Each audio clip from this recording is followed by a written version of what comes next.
Major funding for these broadcasts has been provided by grants from New York Community Bank, Capital One Bank, Eastern Consolidated, M&T Bank, Sterling National Bank, Meridian Capital Group, the Witkoff Organization, Ariel Property Advisors, Chase Commercial Term Lending, Chase Mortgage Lending, Perfect Building Maintenance, Genova Burns. Additional funding has been provided by AKA Hotels Corming Communities, AmTrust Title Insurance Company, AVR Realty Company, Bank of America Merrill Lynch, Bank Leumi USA, Briarwood Organization, CBRE, Citizens Bank, Cohen Equities, Colliers International NYC, Collins Building Services, Connect One Bank, CPEX Real Estate Services, Dime Community Bank, Douglaston Development, Levine Builders, Flushing Bank, Friedman LLP, Handro Properties Handler Real Estate Organization, Hodges Ward Elliott Inc., iFunding, Investors Bank, James D. Kuhn Real Estate Center at Syracuse University, Kilroy Architectural Windows, Madison Realty Capital, Matone Group, Mercantile Commerce Bank, New Banks, Newmark Grubb Knight Frank, People's United Bank, Polsonelli, Rosewood Realty Services, SJP Properties, Stonehenge Partners, TD Bank, Terra CRG, the Knackle Group at Cushman and Wakefield, the Moynihan Group, and These Friends.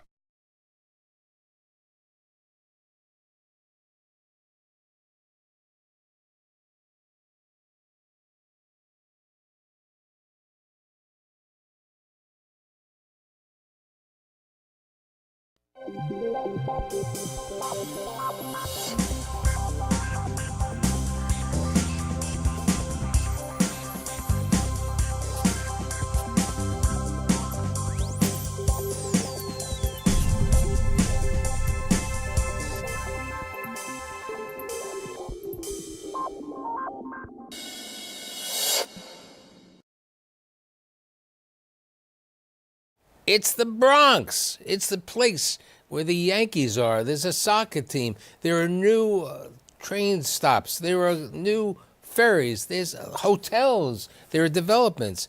There are industrial buildings that are being converted to office use.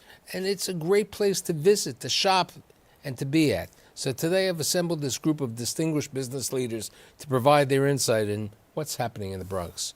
My guests, they include the older brothers of the Ramirez brothers, Anthony Ramirez, who is a principal at the Bronx Beer Hall and also Mainland Media, also born in the Bronx. Right. Also from the Bronx, born in the Bronx, is Greg Gonzalez, who's a principal at the Manhattan Parking Group. Born in Manhattan, I believe, from Manhattan. Tom Farrell, who is a managing director at the Savanna Real Estate Fund. Anthony's baby brother, Paul Ramirez, who is with him at the Bronx Beer Hall and, needless to say, also at Mainland Media. And last but not least, the chairman of the Bronx Chamber of Commerce, the president of the Hutchison Metro Center, a principal at the Simone Development.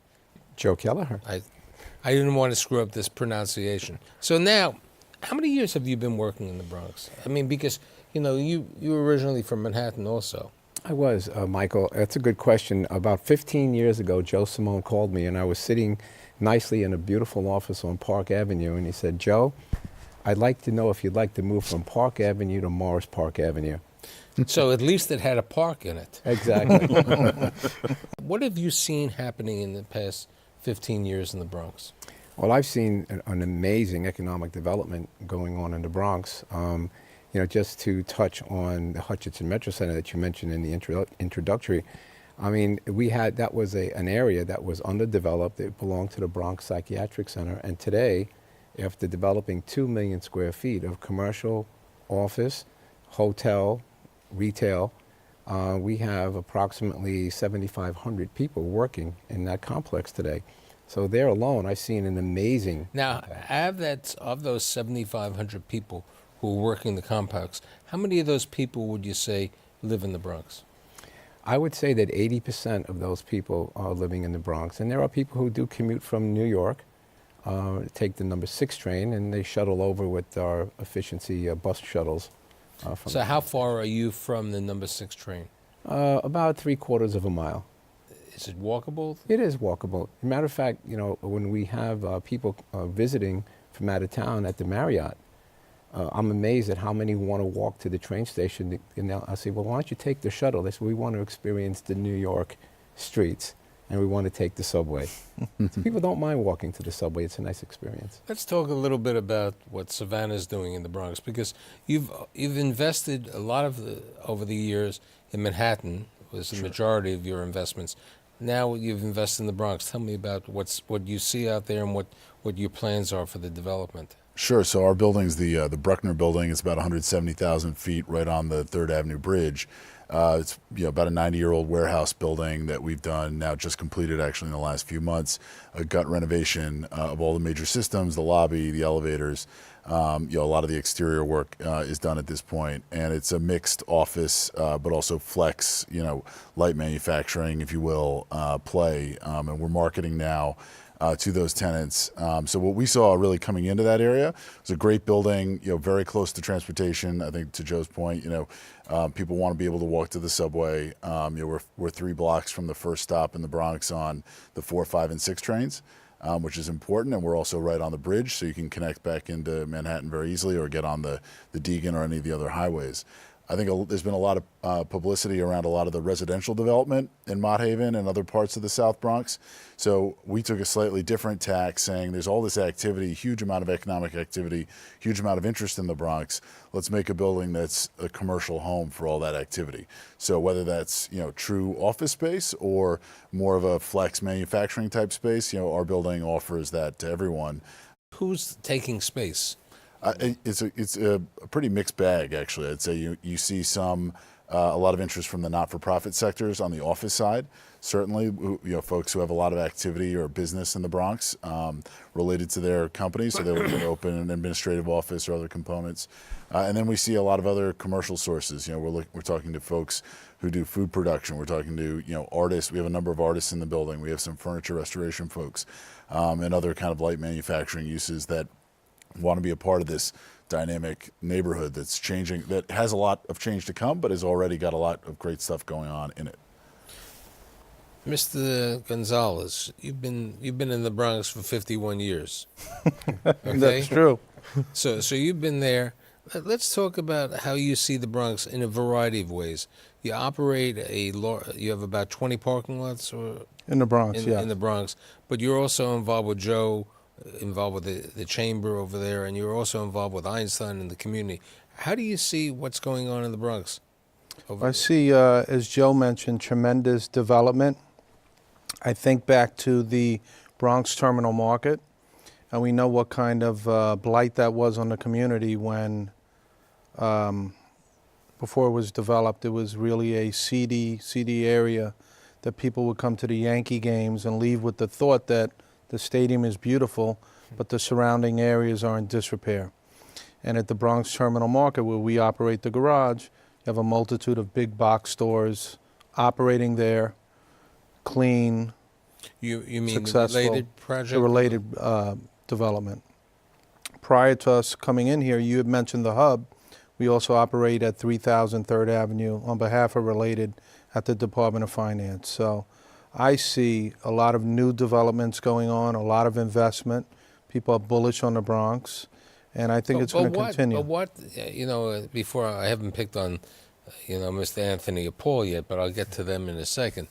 But my question is, what has been the resurgence? What has been the main reason, like for Savanna and other people wanting to go to the Bronx? Because, for many years, the biggest question about the Bronx was, Bonfire of the Vanities, the crime, the situation. You all grew up there, okay? And you saw the Bronx with a great deal of crime and indigent situations.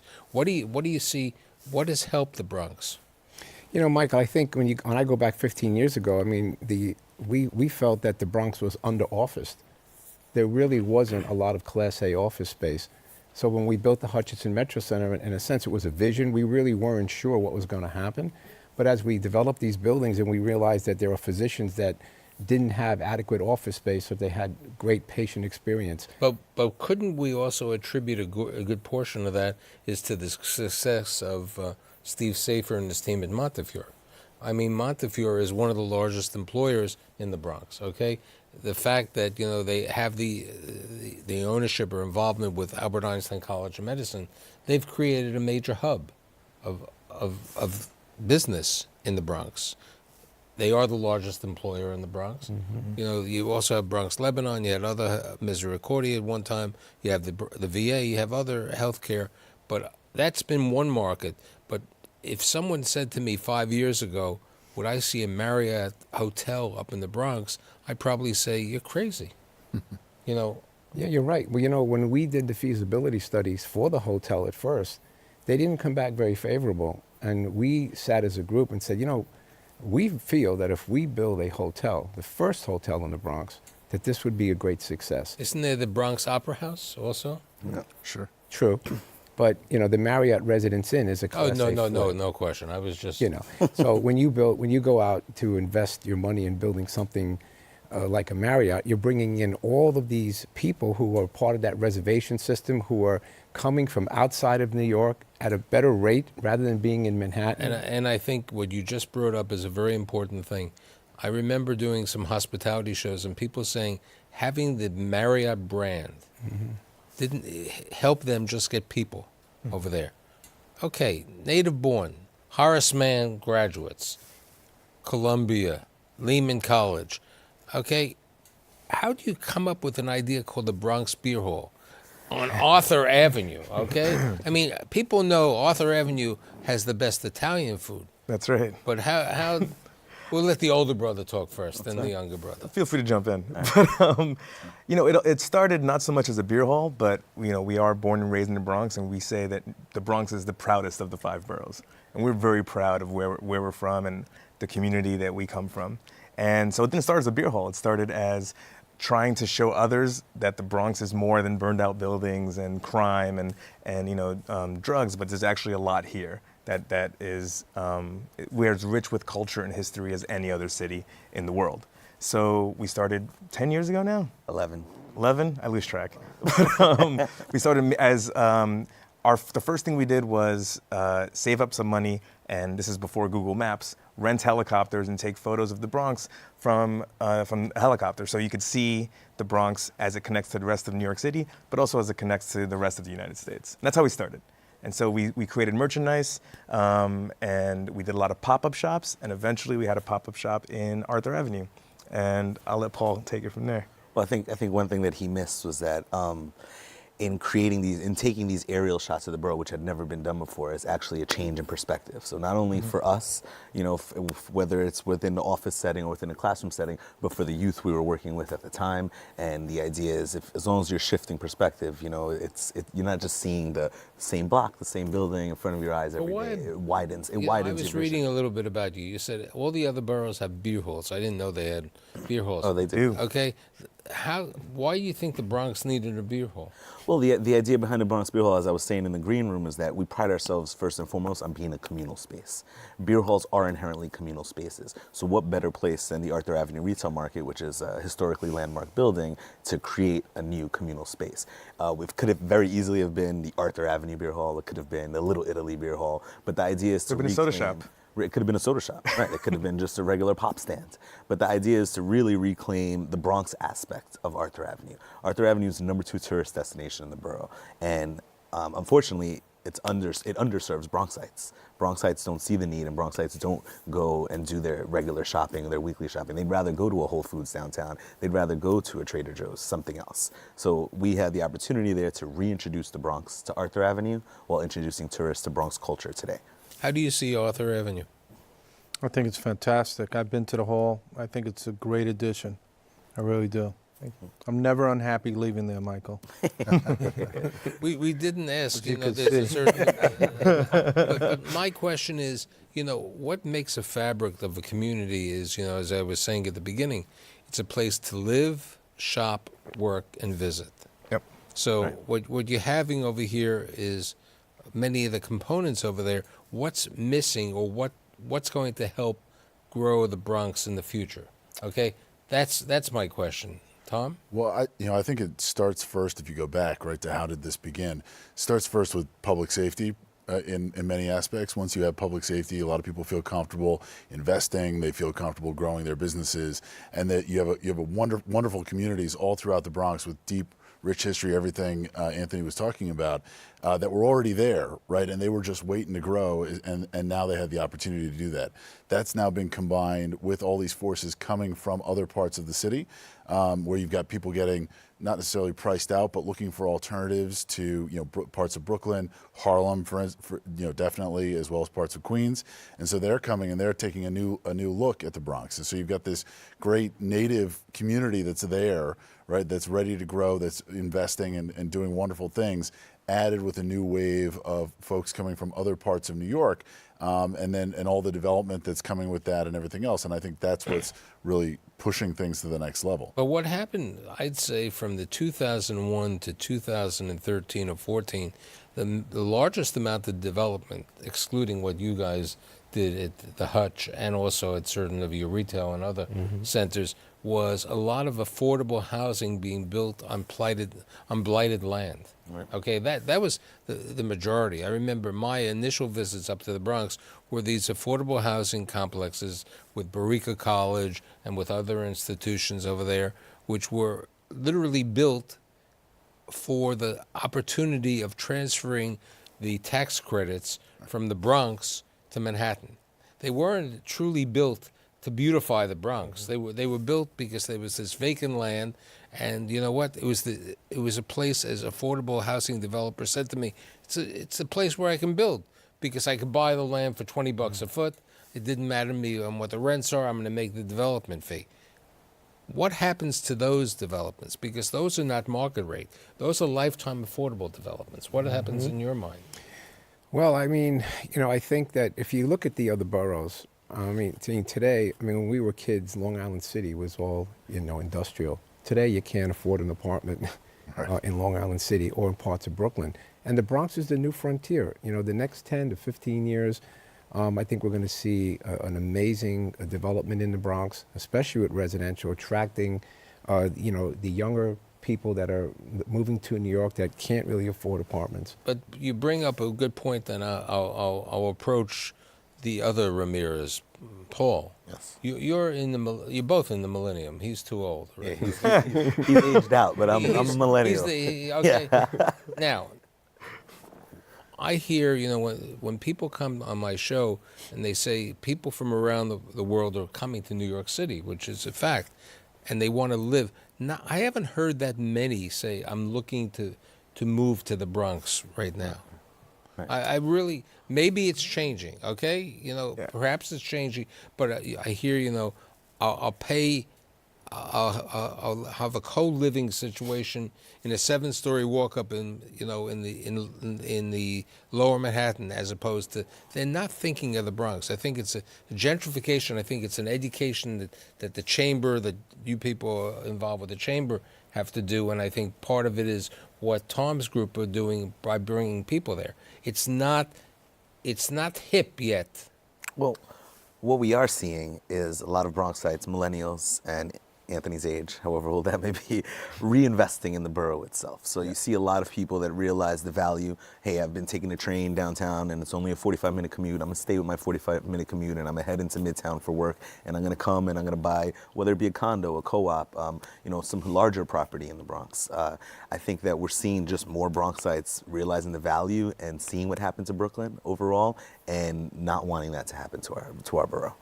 So I don't know how many outsiders we really see coming in. I mean, we do see a lot of tourists, as we're saying at the beer hall, but I don't see people gun-ho ready to move into the borough just yet. Michael, one thing, you had mentioned property values and $20 a foot. Those days are long gone, yeah. Particularly in the Bronx and in the Port Morris area. People are paying double and triple that per square foot, right. Which is leading to developers building not just affordable housing, but market rate. So it is coming. It is coming. Yeah, we see that in Mott Haven, right? That whole area was rezoned by the city to foster mixed-use development. right around our building, there are a number of different sites that JCal and Shatreat and Somerset and those guys are Right. building a huge number of market rate housing, and that's pure market rate. There's no affordable component, I don't believe, in those projects. So certainly parts of the Bronx, there are still definitely affordable housing development is the way that things are still going, or mixed market rate and affordable. I'd say it happened. Okay, because I don't believe, because of what's happening with what Greg just brought up, the increase in pricing, that you can build affordable you can't build affordable at $100 a foot. You can build affordable when the land cost is maybe $20, $40 a foot. It's a different price point over here. But when people fail to say, and we brought it up because you went to school, you went to Horace Mann, Riverdale is one of the nicest communities in the Bronx. In all of New York City. Yeah, that's right. Right. So my question is, where is the next stop for the Bronx Beer Hall? It's a very good question. I don't know if we can talk about that yet, but I will. I want to say one thing what really your quickly. thoughts are? We have a couple of thoughts. We have a bunch of them. One is, we opened the Bronx Beer Hall specifically to celebrate the Bronx and to bring more attention to, that neighborhood. So we've been looking at other parts of the Bronx that we would like to, open a similar, maybe not another Bronx, maybe not the Bronx Beer Hall, the same branding, but another Bronx-themed location. I can't really say too much about exactly what we're looking at. I didn't want trade secrets. That's I fine. was just asking. But I want to say one thing just to rewind us a bit. When you were saying how many people do we hear outsiders saying, I want to move to the Bronx? I say I hear too many saying they want to move to the Bronx. I mean, I've been, a lot of folks were in Brooklyn. They got priced out of Brooklyn. One's too many for him. So one is too many for me. That's not true. I need all the business I can get. But then we have folks, in Harlem, and they were doing what you said. They were living with 2 or 3 people, in an apartment because it was affordable. And now they realize they can move to certain parts of the Bronx and live by themselves or have one roommate. Right. I would say that you're probably not getting, Michael, to your point, the person moving from out of town and landing directly in the Bronx. Right. But people that are in New York already are either native New Yorkers or people that have been here for a number of years. I think that's a very valid point. Somebody who's here realizes this. They're expanding their reach. They're visiting the boroughs, so they're finding out. Somebody who's from the Midwest, who's thinking of New York City, they think of Manhattan, and now they think of Brooklyn because it's chic. Right. That's okay. Fair. It's still a shock when you say Long Island City. They say, but it's the convenience over there, the 5 minutes or the 7 minutes over there. But my question is, what is the city, or what does the community have to do? Okay, the community can absorb. I don't want to say it, another Bronx Beer Hall. But they can. Yeah. They could have more restaurants, especially if people are working, live, work, and shop. I mean, you have all these people over there where they have to eat somewhere. They have to go shopping somewhere. Some of them will go to park at some of your facilities. But there are different ideas. I mean, people aren't driving, so they're taking Ubers. They're taking, zip cars around the Bronx. And I'd like to chime in on this. I think from a development point of view, for us, we're thinking about the future. So the 33 acres that we're acquiring now from the state, which is adjacent to the Hutch Metro Center, we're marketing that as high-tech paying jobs, incubators, laboratory space, other educational institutions, high-paying jobs. With the new train stations that are coming in, we have to improve our infrastructure because young people want to be able to take that 21-minute ride from the Bronx to Penn Station and do that reverse commute.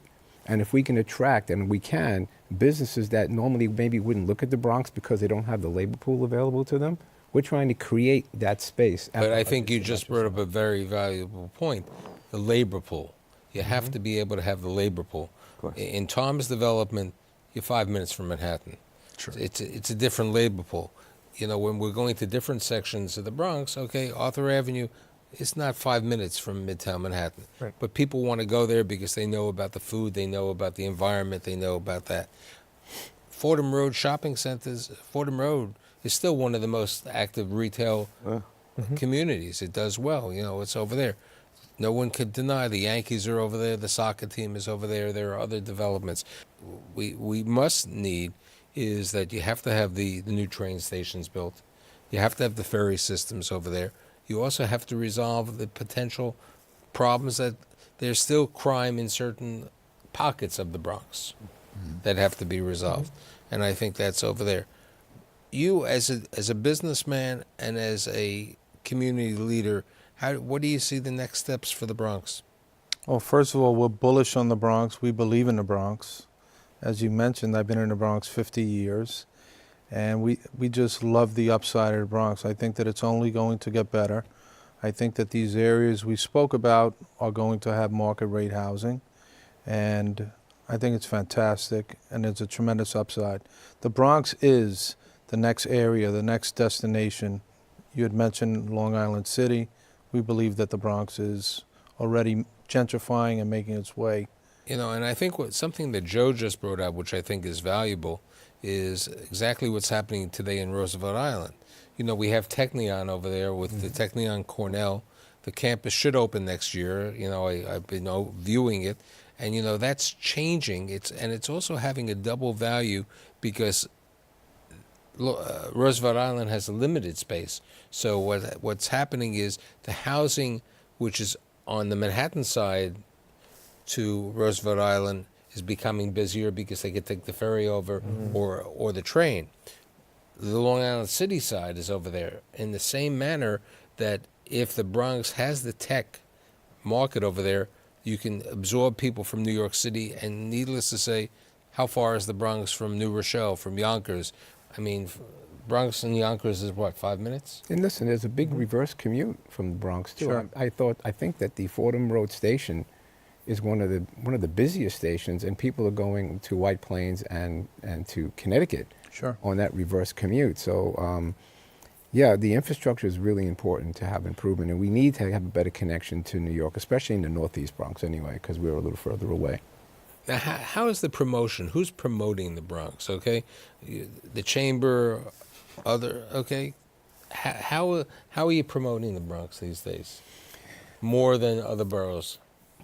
Well, I think we're focusing again on bringing the infrastructure in, these new train stations, improving access off the different highways like the Hutchison River Parkway. There's a lot of retail being built in the Bronx. We just finished the Throgs Neck Shopping Center, which has one of the large Targets. Right, and then you have the new addition over there in the Bay. Bay Plaza has has the largest indoor mall, I think, in the city of New York, and Right. the third busiest in the country. It's pretty amazing. And the Bronx. When I grew up in Co-op City, that was nothing. There was nothing there.